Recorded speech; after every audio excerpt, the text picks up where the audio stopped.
We pick up our study of the gifts given at Pentecost in part 21 of 24.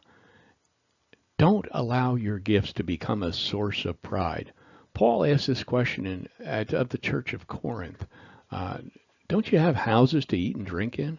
Or do you look down on the church of God and embarrass those who have nothing? What should I say to you? Should I praise you? Many of the believers in Corinth had come to a place where a person's spiritual gift dominated the conversation and competed for status and superiority in the service of God. But most apparent in their application was the lack of love among pride-filled parishioners.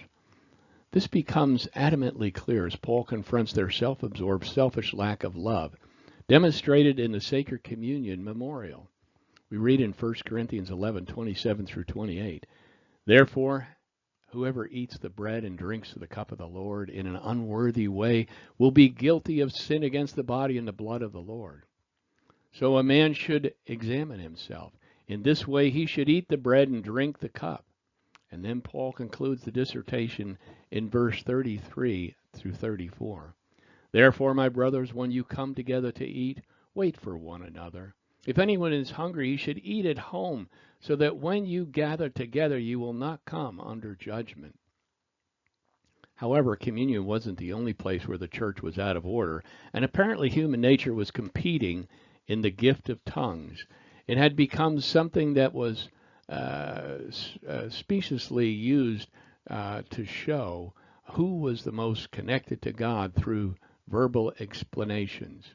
The exercise ascended to the point that God's Spirit, through Paul, chastised them in an attempt to redirect their focus back to the real provider of the gifts that they possessed, and to the gospel that their assembly postulated as its own.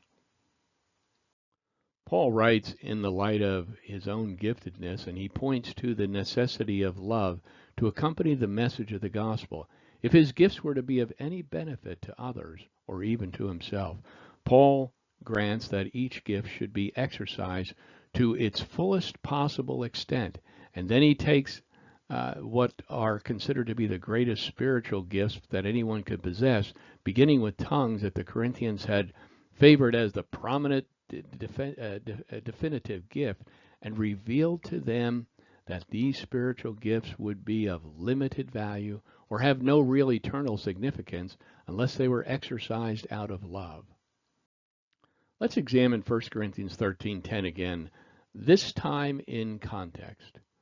"If I speak in human or angelic languages, the tongue by implication, a language especially one naturally unacquired, but do not have love, I am a sounding gong or a clanging cymbal. If I have the gift of prophecy and understand all mysteries and all knowledge, and if I have all faith so that I can move mountains, but do not have love, I'm nothing. And if I donate all my goods to feed the poor, and if I give my body in order to boast, but do not have love, I gain nothing. Love is patient, love is kind, love does not envy, it is not boastful, it is not conceited, it does not act improperly, is not selfish, is not provoked, and does not keep records of wrongs. Love finds no joy in unrighteousness, but rejoices in truth. It bears all things, believes all things, hopes all things, endures all things. Love never ends. But as for prophecies, they'll come to an end. As for languages and tongues, they will cease. As for knowledge, it will come to an end. For we know in part and we prophesy in part, but when the perfect comes, the partial will come to an end. God's Spirit uses the hyperbole of vocally moving mountains by faith to illustrate the incompetence of faith apart from being exercised with love. Keep in mind that without faith it is impossible to please God. Hebrews 11:6. Faithfulness is to be without confidence in God, in His promises, in His dependability, in His truth, in His wisdom. Faith coupled with love yields eternal rewards and is an essential prerequisite to our salvation, as we have already discussed in this series. Uncoupled from godly love, faith would mean absolutely nothing. Here is what we must remember when we exercise the gifts that we have been given. Every gift should be exercised to its maximum level of performance, and it is of greatly diminished value if the gift is exercised without love.